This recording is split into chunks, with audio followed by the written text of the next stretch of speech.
Hello, my friends. Here is how to do a single crochet. So I have my crochet hook in my slip knot, and I'm going to put the hook under and over that yarn, and then pull the yarn through the loop. That is one single crochet.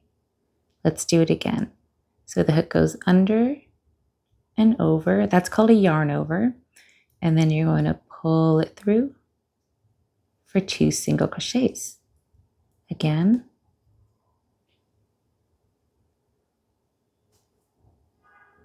And again. Make sure that when you are doing this, you are leaving a little bit of room so you can see the space around the needle here. You can make it smaller or bigger. And you want to make it so that it's just a little bit bigger than the needle, so that when you pull the yarn through, it's not too tight or too difficult to get through the loop. If it's super tight and there's not a lot of space like this, then when you pull it through, it's going to be really hard to get that through. So just loosen it up a little bit so you can adjust it here.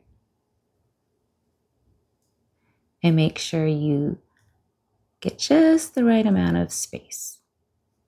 So now we can count how many we've done. So when you count these single crochets, you want to count the number of V's that you see.